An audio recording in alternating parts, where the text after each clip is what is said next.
Since the Civil War, the US military has threatened Americans exactly one time, and it was when they joked about sneaking in to Area 51. Why is the government so protective of this base? Even military planes need clearance before flying over it, as if it were a separate country. So what's going on there? Well, you're about to find out in today's video, and it's a special one. In this video, you will learn about a man who died trying to get in, another who got in and regretted every minute of it, and a man who left the base and realized that his past had been totally erased. The truth about Area 51 is far more terrifying than people realize, and it's not just about what they're hiding, but how far they will go to hide it. These are the secrets of Area 51. There was a time when no one knew about Area 51, no one but the people who worked there, and among them was a man who broke the story and paid a very heavy price for it. When he first showed up, he had no face. This story broke all records in ratings and reception, leaving hundreds of thousands of people to turn their attention toward what had been happening right under their noses. Everyone was talking about Area 51, everyone but the government. The military, which runs the base, stuck with its story that the area was an unnamed landing strip used for military aircraft. It was the perfect cover story that explained why the area was closed off, without giving up any information. When an actual judge grilled the Air Force about Area 51, their response was, "Your Honor, there is no name." The Air Force's attorney then repeated the claim. There is no name for the operating location near Groom Lake. That turned out to be a lie, which was exposed because of one thing: the Freedom of Information Act. This act requires the government to disclose previously unreleased information upon request. Of course, you can't make a Freedom of Information request for the nuclear launch codes, but there's a lot you can uncover with the right request. And no one was better at filing Freedom of Information requests than Jeffrey T. Richelson. He's a legend in the space. And it was his Freedom of Information request that forced the government to release the CIA's internal documents mentioning the base near Groom Lake by its name, Area 51. The declassified documents had a ton of information, including maps and photos. Now even the most hardened skeptics could not deny that there was indeed a military base called Area 51, which they had spent decades denying. The first time Area 51 was mentioned in that interview by the unnamed employee was in 1989. Babies born that year were 24 years old when the government finally accepted the existence of Area 51. And during those 24 years, a lot happened. It started with strange sightings. Residents who lived nearby started seeing flying objects and weird lights hovering over the horizon. Then came stories about residents disappearing. Some blamed the aliens, while others blamed the military. In 1989 alone, there were hundreds of stories about Area 51, and it was hard to separate fact from fiction. And as these stories spread from ear to ear, they grew wilder. I saw a weird light in the sky turned into I saw an alien shoot space lasers. I saw a strange aircraft turned into I was taken into a flying saucer. These reports made it harder for people to believe the stories. The government was happy, but fate had other plans. Before rumor mills could turn Area 51 into a joke, the man who broke the story, the one who identified himself as Dennis, came forward and revealed his real identity. His name was Bob Lazar. Despite being a courageous thing, his decision to reveal his identity would end up becoming one of the worst decisions of his life. When Bob Lazar came forward with his story, he knew that he was putting a target on his back. The government would do anything to shut the story and the witness down. So the question is, why did he do it? The only reason that getting this on tape is insurance. Well, that's one reason, but I mean also as an American citizen, you're bothered by that this stuff is going on, and yeah, I am, but not enough to have stood here and have it on the record.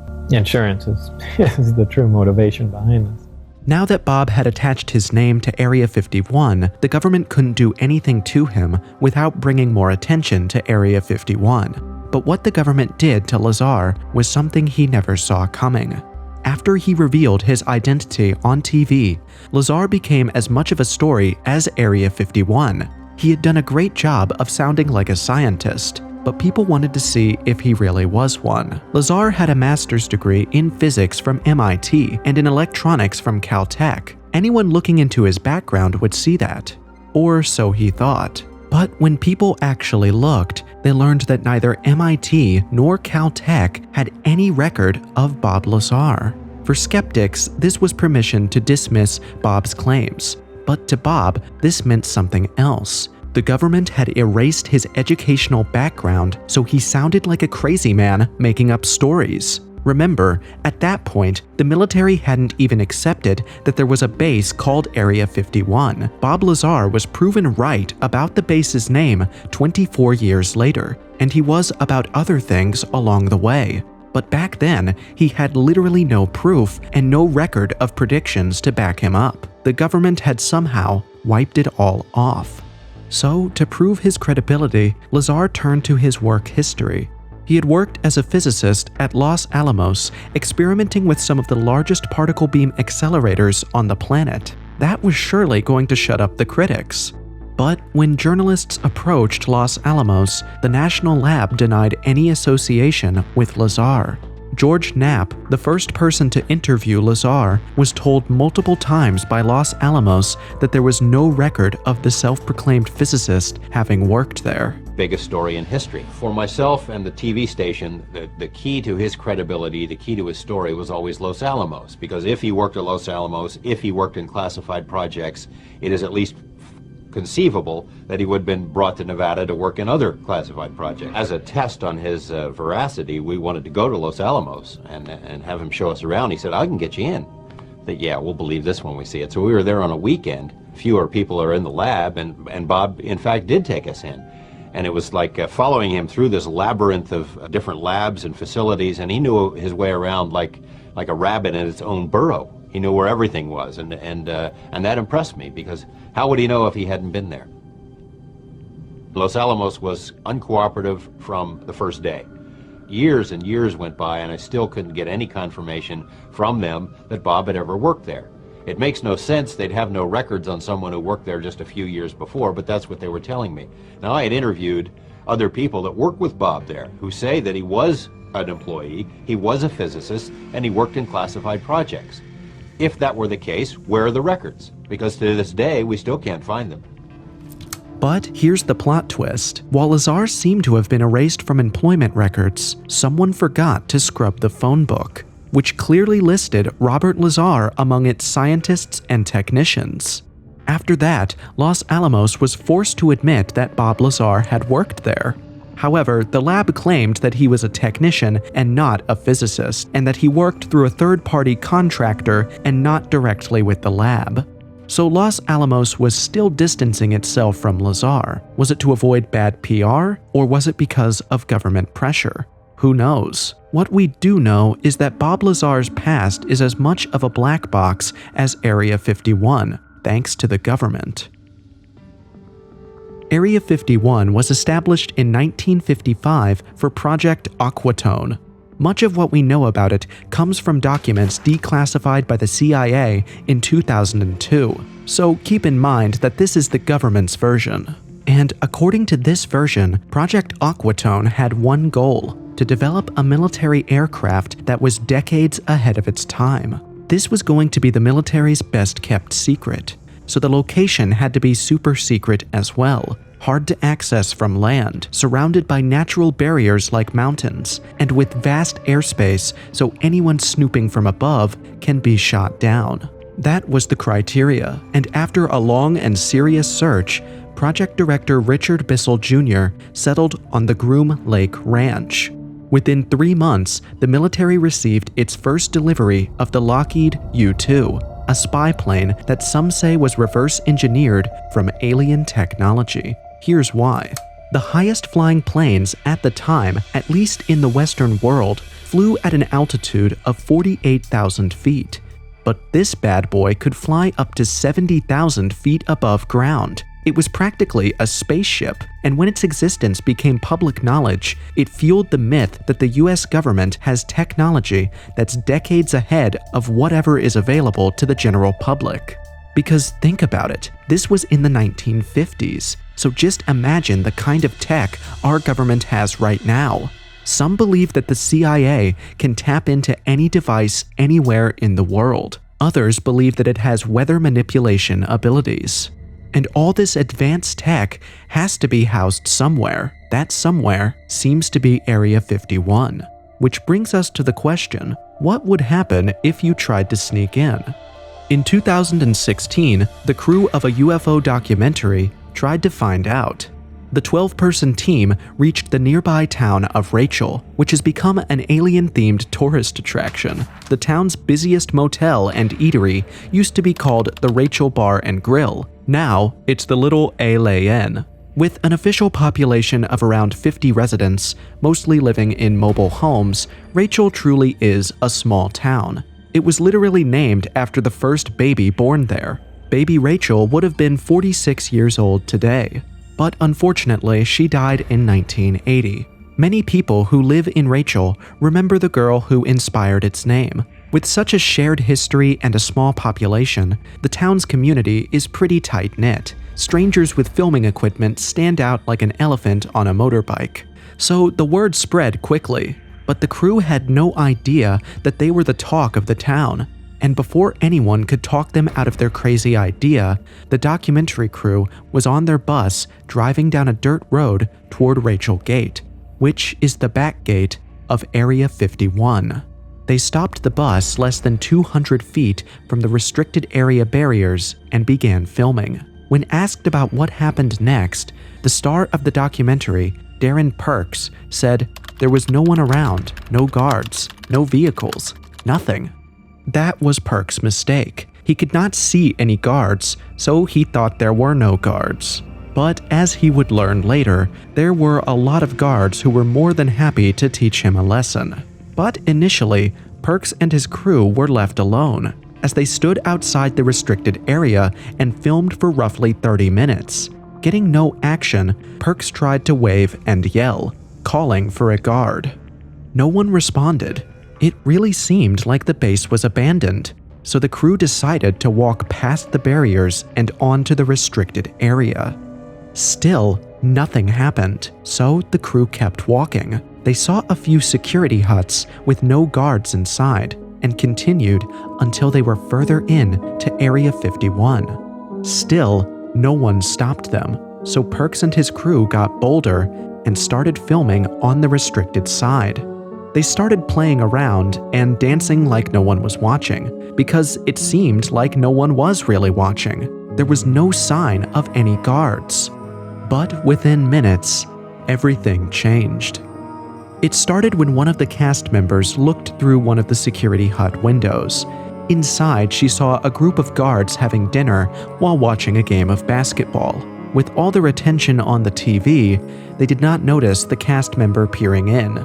Perks and his crew still had time to leave without incident, but instead, they chose to knock on the hut's door. In Perks' own words, all hell broke loose. Before he knew it, he was staring down the barrel of a gun.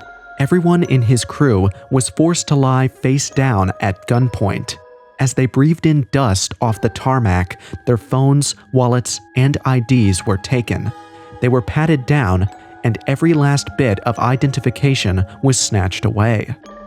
Now they were nameless foreigners lying face down with guns pointed at their heads.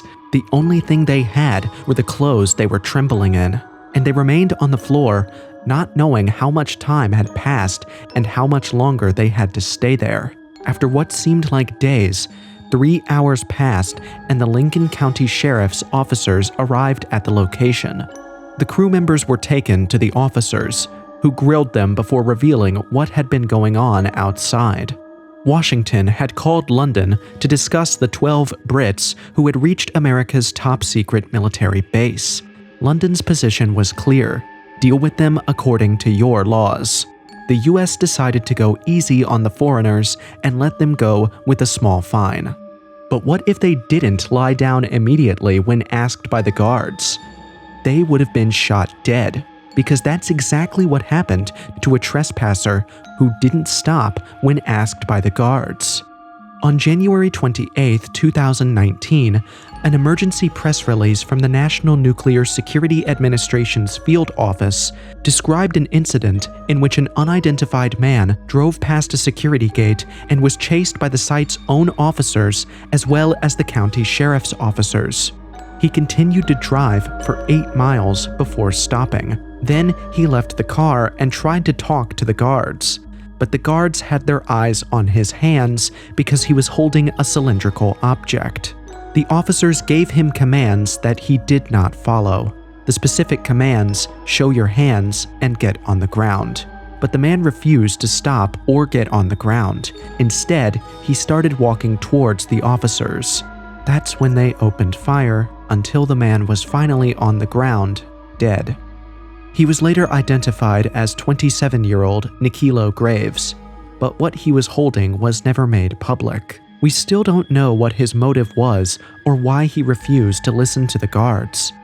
No one had a body cam on because the location has a no photography policy, so all we know is the site administration's description of the events. And that's the thing about Area 51. Pretty much everything we know about what goes on there comes from the government. Even the origin story covered earlier is what the government wants you to believe. But there's an alternative version as well, one that started on May 19, 1953, at Yucca Flat, Nevada, where the military was conducting a series of nuclear tests under Operation Upshot Knothole. At 5:05 a.m., a nuclear device was set off, creating a blinding explosion against the dark Nevada sky. As the witnesses' eyes adjusted to the aftermath, they noticed a disc-shaped object rapidly descending from the sky. It looked like a shooting star, but was shaped like a saucer.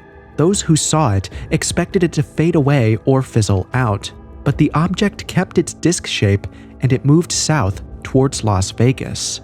Still, many dismissed it as an optical illusion and went about their day. But then, they started hearing murmurs about a crash outside of Kingman, Arizona. Word was that the government was recruiting experts to investigate the mysterious object that had crashed 175 miles away from the nuclear test site. 40 engineers were bussed from Phoenix to Kingman, where they saw the crashed object. Almost as curious as the object itself was the security around it. Military police stood guard at every corner of the perimeter. The object itself had no corners. As later accounts would reveal, it was a disc-shaped vehicle with a 40-foot diameter. And despite having fallen out of the sky, it had 0 scratches or dents. The aircraft was perfectly intact. The weird part was inside the aircraft were 4 riders, and none of them were human. The craft and the beings inside were shipped to Groom Lake, where they could be studied away from prying eyes. Groom Lake was a barely developed site that didn't raise any eyebrows until it became Area 51. The first batch of engineers taken to look at the disc-shaped craft became its first workers. More workers arrived the next month when the nuclear testing in Yucca Flat was wrapped up. The lab sponsoring the nuclear tests was Los Alamos, the same lab that Bob Lazar claims to have worked for. And it is the same lab that denied employing him but had him on its phone book. So that's an interesting detail, but not as interesting as what was apparently going on inside the newly established military base. Experts were taking apart the advanced craft. That was much to be expected. But what was it doing with the non-human entities who were aboard the flying saucer? According to some reports, 3 of the 4 passengers were dead on arrival. Autopsies revealed that their biology was entirely different from Earth's carbon-based life forms. The remaining passenger, who was still alive, explained why. The vehicle and the visitors it carried had come from outer space. They were observing nuclear activity, which was rampant in the US throughout the 1950s. The blast at Yucca Flat on May 19th had knocked out the flying saucer, leading to the crash in Kingman, Arizona. It might have been unfortunate for the aliens, but was lucky for the US, which got its hands on advanced alien technology. The problem was that the tech was too advanced for the military to do anything with it. Think about a bunch of horses getting a crashed Tesla. Not even the brightest horses would be able to repair or reverse engineer it. Fortunately, the surviving alien, labeled J-Rod, was willing to help. Access to J-Rod was highly classified. Of the 50-plus engineers who looked at the craft, only a few got to see the aliens, and even fewer got to see J-Rod. He had become a bit of an urban legend on the base, and might have gone unnoticed if it weren't for whistleblowers like Captain Bill Ahouse, who used to be a Navy pilot but later worked for the US Air Force. His job was to perform experimental tests on planes, so he was the perfect guy to loop in to test the UFO. But Bill Ahouse wasn't among the first crop of workers on the base. He was assigned to the base a few years after the crash. By then, J-Rod was capable of communicating with humans, thanks to the linguists who worked at Area 51. It was these linguists who gave the alien his name. And I called him J-Rod. That's the name that the linguist gave him. And he would talk, but he'd sound just like, if you spoke, he'd sound like you. You know, he's like one of the, a parrot, but he'd try and answer your question, Basically, it was only engineering advice or science advice. Not something you would say if you were trying to become the center of attention. Another thing that makes Captain Ahouse seem trustworthy is that he didn't go on a massive whistleblowing tour. It's hard to find Ahouse on tape except for the 2 interviews he gave. And in one of them, he revealed that J-Rod was not the only alien in Area 51, and that the government had multiple extraterrestrial biological entities on the base. And each one of those from those different planets could be different in what they really want from this planet. Captain Ahouse belonged to one category of experts working at Area 51. The technical men whose main job was to reverse engineer alien technology. But there was another category of experts working on a completely different mission. These were biologists who were tasked with figuring out the secrets of alien life. They had more access and had autopsied the 3 alien bodies found at the Kingman crash site. After J-Rod revealed that aliens were observing nuclear activity, the US conducted its first ever nuclear test in space. The resulting explosion engulfed the night sky for hundreds of miles. With rampant testing, the US attracted more extraterrestrial attention, and the CIA kept an eye out for reports of sightings and crashes. It didn't take long before the government had multiple living specimens of life from outer space. Bill Ahouse didn't know much about the biological tests and their results. Similarly, the OG whistleblower Bob Lazar was also focused on tech and didn't know much about alien biology, and we would have remained in the dark about it if it were not for Dan Bursich. Bursich is a microbiologist who claims to have worked in Area 51. His assignment was to keep J-Rod alive. Initially, I was briefed that J-Rod was an alien, specifically from the reticulum system, to reticulum 4. I had no idea the truth. Yes, from 2 reticulum 4 now, but I had no idea the truth of how they came to be. As I said to you before, I have never met an alien, but I have met an extraterrestrial. This was from an hour-long interview. There is a link in the description that you can click and watch the full interview where he shared some stuff that was just mind-blowing. Moving on, Bursich was told to keep his distance from the entity and not to get too close to it. As late as the start of 2003. And a lot of countries didn't want us to enter Iraq. We did, though, didn't we? Right. But how is it that, in other words, it sounds like... Omar just handed his 2 over. We just told him that we were going to make him rich beyond avarice. And he was a little smarter than Saddam, that's all. Ultimately, Bursich came to a strange conclusion: that J-Rod might be an extraterrestrial, but he was no alien. Only Bursich knows what that means. However, in most stories about J-Rod, the alien is depicted as an alien who is a friend of the US, but from whistleblower accounts, he sounds more like a guinea pig. Bursich, the biologist, and Captain Ahaus, the UFO examiner, were asked separately to describe where J-Rod was kept. And despite never having met each other, both of them gave the same description of an underground bunker. Remember, this was before social media, so the two could not have colluded with each other over Facebook. Bursich also gave the layout of the entire Area 51 base. It was initially hard to verify, because one couldn't just walk into the base to double-check the information. But then, the CIA declassified an old map of the base, which was consistent with Bursich's description. All of this is strong evidence if you already believe in aliens. But if you don't, you could point to the fact that Bursich could never prove his official designation. And while Captain Bill Ahaus was indeed a military pilot, he too could not prove that he was assigned to Area 51.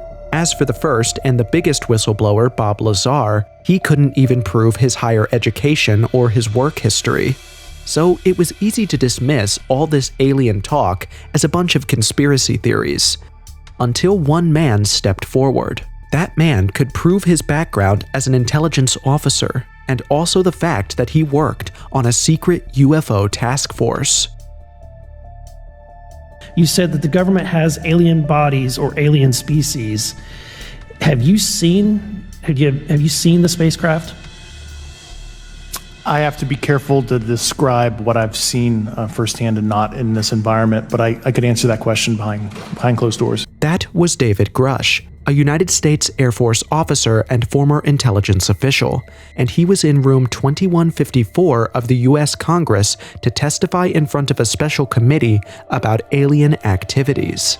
Grusch claimed that the government was in possession of UAPs, which stands for Unidentified Aerial Phenomenon, another word for UFOs. He even goes further to reveal that he knows the exact locations of the UFOs. I know the exact locations, and those locations were provided to the Inspector General, and some of which to the intelligence committees. I actually had the people with the first-hand knowledge provide a protected disclosure to the Inspector General. But even after revealing that information to the Inspector General, nothing changed. Grusch claims that the UFO program is still going on, and that people may have been killed to keep some information hidden. Did you have any personal knowledge of people who have been harmed or injured in efforts to cover up or conceal these extraterrestrial technology? Yes. Personally. He was under oath and speaking to a U.S. senator. It doesn't get any more official than that. So what is the government's stance? According to the Pentagon, UAPs, or UFOs, exist, but the US never got hold of them. They were seen flying in the sky by pilots, personnel, and citizens, but they never crashed and were never retrieved. By the way, this is after claiming for more than 2 decades that Area 51 doesn't exist, and that there are no such things as aliens. Now they want us to believe this new lie. Anyway, the Pentagon also maintains that just because they can't identify this stuff doesn't mean it's alien. The UAPs could be anything from a drone sent by another country to a random light reflecting off a cloud. In contrast, Grusch claims that the government actually has UAPs in its possession and that the tech is definitely out of this world. And before you think that these flying objects are drones from another country, watch what David Grusch has to say. If you believe we have crashed craft, stated earlier, do we have the bodies of the pilots who piloted this craft? As I've stated publicly already in my News Nation interview, biologics came with some of these recoveries, yeah. Were they, I guess, human or non-human biologics? Non-human, and that was the assessment of people with direct knowledge on the program I talked to that are currently still on the program. Again, that's a former member of the UAP task force revealing under oath what current members of the task force have told him during interviews. You have to agree that we've come a long way from dismissing anyone who encountered a UFO to now admitting it, but under certain semantics.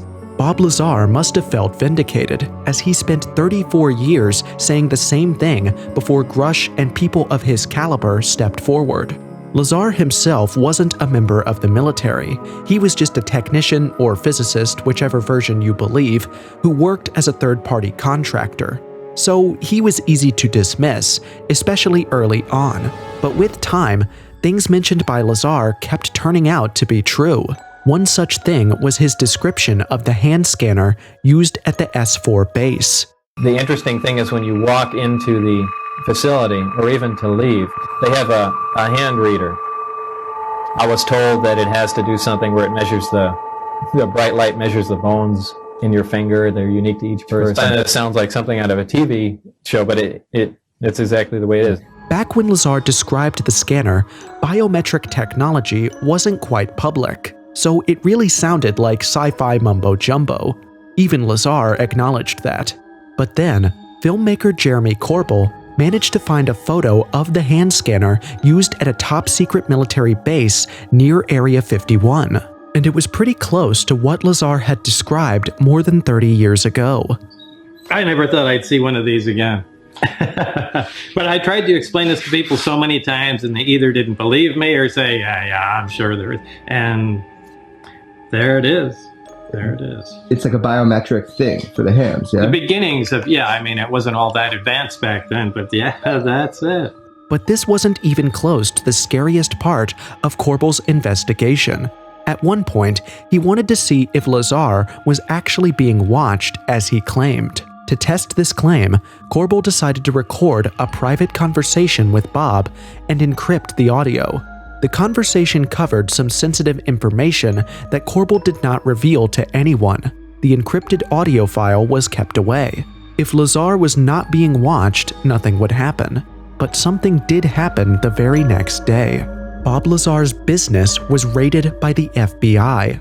And here's what's creepy. The agents knew about Bob and Corbell's private conversation. They came with more people than you could really think would even fit in our building. I mean, agency after agency,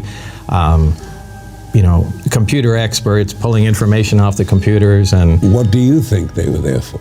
Well, what do you think, Jeremy? They were able to repeat back verbatim a portion of the conversation that we thought was private, and that shocked us because we were joking that nobody even cared 30 years later what he says. But apparently it's not as it appears. There were 27 forensic agents with a truck there for paperwork. I don't know. We don't really care. We just know now that our conversations are not private. Someone was definitely watching and was not afraid to show it. After Corbell released this information, the internet was abuzz with speculation. Those who believed Lazar agreed that the raid meant that the government was keeping an eye on him because he was exposing the truth about Area 51. But skeptics had a different position, that Lazar was raided because his business was being investigated for other reasons. After all, that was what law enforcement claimed. But the timing of the raid is indeed very suspicious. And the government does have a track record of going after whistleblowers, directly and indirectly. David Grusch claimed that people had been killed to cover up UFO-related information. He never implicated the US government until someone tried to take him down. Shortly after he came out with his story, a journalist named Ken Klippenstein exposed his history of mental health struggles.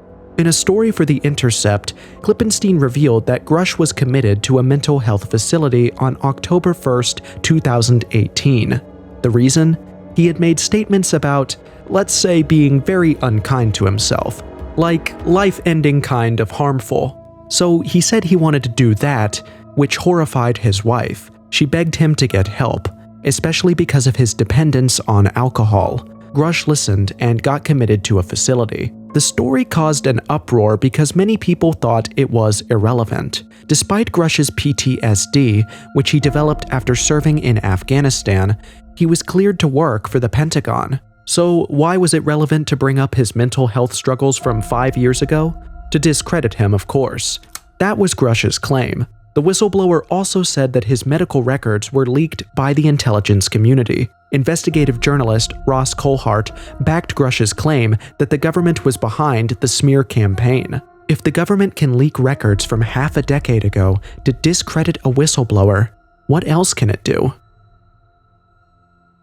Perhaps the most public display of the government going after a whistleblower is that of Edward Snowden. He was working for an NSA contractor after doing highly valuable work for the CIA. Now, if you work for the CIA, you probably see a lot of shady stuff, and Snowden was able to stomach everything he saw.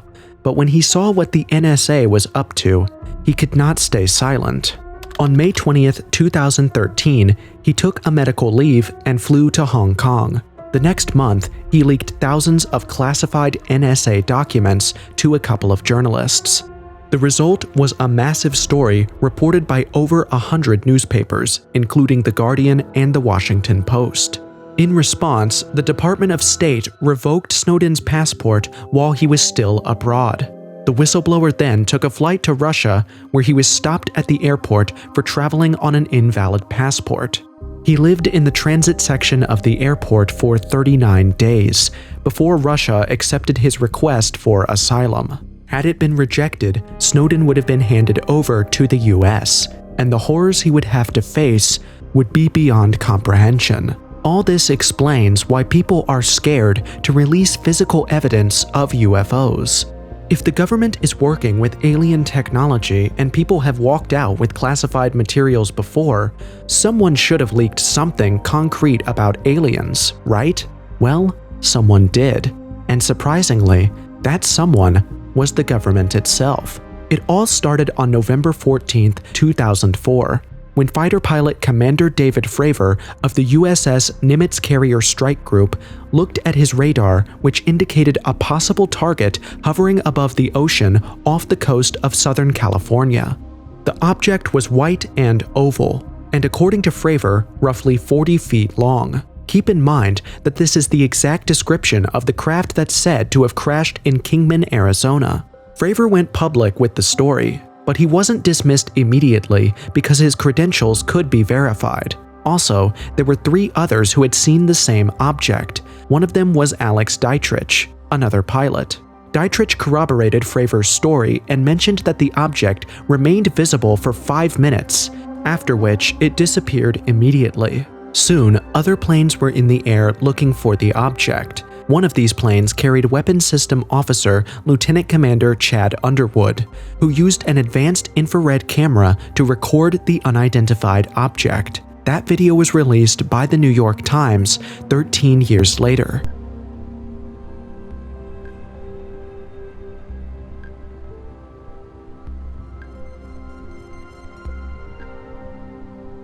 "13 years seems like a very specific time frame after which the government is comfortable revealing the truth, or at least a portion of the truth. When Bob Lazar first broke the Area 51 story, the military denied having a base with that name. 13 years later, CIA documents revealed that Area 51 was indeed the name of the military base at Groom Lake.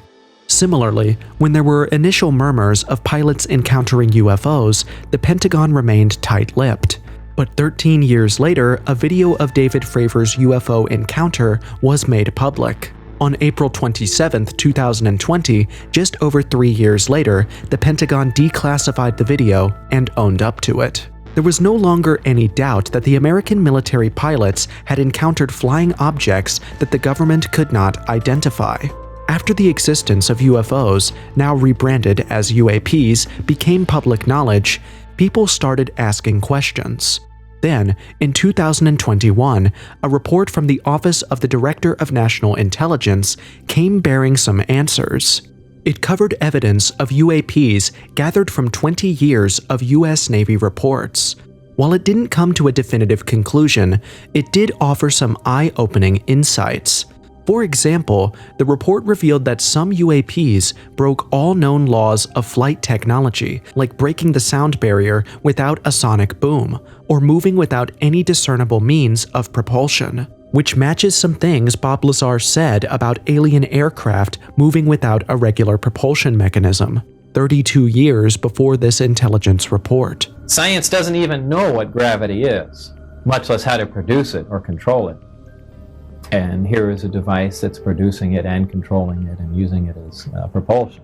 Another important detail mentioned in the report is that the speed at which some of the UAPs moved would destroy a regular aircraft. Instead of satisfying people's curiosity, the report terrified them. It posed more questions than it answered, especially with its ominous conclusion that refused to determine the nature of mysterious flying objects observed by military pilots, including whether they are advanced earthly technologies, atmospherics, or of an extraterrestrial nature. So the government had accepted that it had no idea what these flying objects were, but people wanted to know more. So the House held a hearing, which Fravor attended as a key witness, and what he said was terrifying. Based off of each of your experiences and observations, do you believe UAPs pose a potential threat to our national security? Yes, and here's why. The technology that we faced was far superior than anything that we had, and you could put that anywhere. If you had one, you captured one, you reverse engineered it, you got it to work, you're talking something that can go into space, go someplace, drop down in a matter of seconds, do whatever it wants, and leave, and there's nothing we can do about it. Nothing. So the government is acknowledging that these flying objects break all known laws of physics and that we have no idea what they are. But usually the government doesn't reveal the whole truth, and whenever it owns up to something, it's usually 13 years later. So what's actually going on right now will probably be revealed in 2037, but we don't want to wait that long. So let's try to figure out once and for all the truth behind Area 51. Area 51 has become a magnet for wild claims. Many believe that the government has time travel and teleportation capabilities, and that Area 51 is where such advanced technology is housed. This belief doesn't come directly from the likes of Bob Lazar or David Grusch, but stems from what the government was researching in the 80s. In 1983, the CIA investigated a potential way to use consciousness to transcend time and space. 6 years later, Bob Lazar broke the Area 51 story. But Bob never made claims about time travel technology. If he did, people would ask why the government didn't send someone back in time to fire him before he saw something important. Then there is Bob's own theory that aliens are indeed from outer space and have been helping humans for 10,000 years.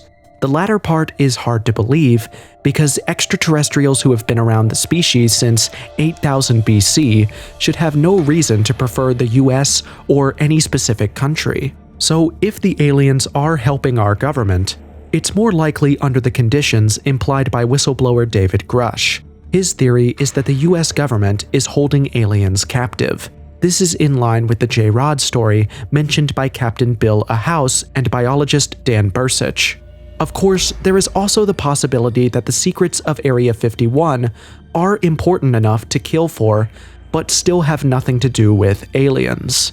One possibility is an all-powerful weather control machine. As far back as 1967, the US Air Force was using cloud seeding for military purposes. It softened muddy roads to disrupt enemy supply lines in the Vietnam War. If that was happening in the 60s, one can only imagine what's going on right now. Weather control devices and other experimental weapons being stored at Area 51 makes sense, and is something even the government wouldn't outright deny. But what it would deny is the Majestic 12 theory, which is perhaps the wildest theory regarding Area 51. And it starts with British UFOologist Timothy Good, who leaked documents bearing President Truman's signature. What was in the documents? Evidence of an organization called Majestic 12, formed to investigate and retrieve the remains of a UFO crash.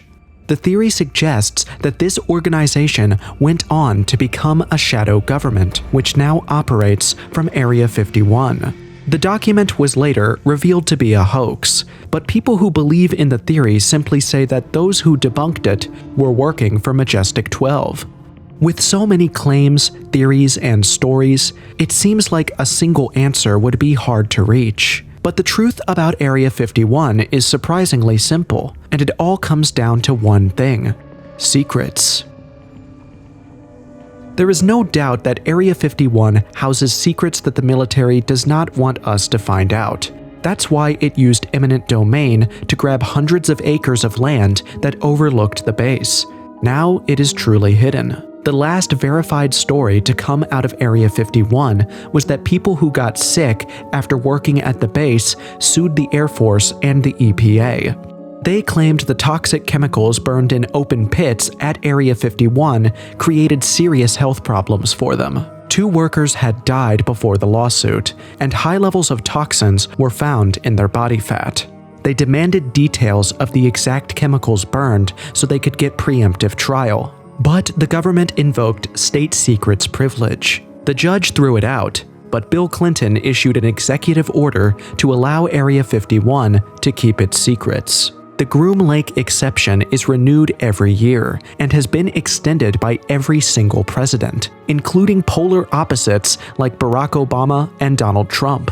Aside from this legal cover, Area 51 also had air cover. Any plane that flies over the area can be shot down, and even planes from other military bases have a tough time getting clearance to fly over it. And that last bit makes it obvious that whatever is going on over there is more than standard military research. It's looking like technology that is far beyond what we can imagine is kept hidden from us in Area 51. But is it alien technology or products of advanced government programs? That's what we don't know. If we asked the OG whistleblower Bob Lazar, he would say that it is aliens. And his version of aliens are little gray men, which is up for debate. But even if you don't believe Lazar's alien claims, you have to agree that he did have a position at the base. After all, he was in the Los Alamos phone book and did know about the S-4 base's location. Plus, at one point, he presented a W-2 form stating that he received income from the U.S. Department of Naval Intelligence. And even though a lot of critics might disagree with me, I may be inclined to believe Area 51 is holding more than just spare parts to advanced aviation technology. And if you don't believe me, maybe this video on the crazy things the United States government did on Plum Island will convince you.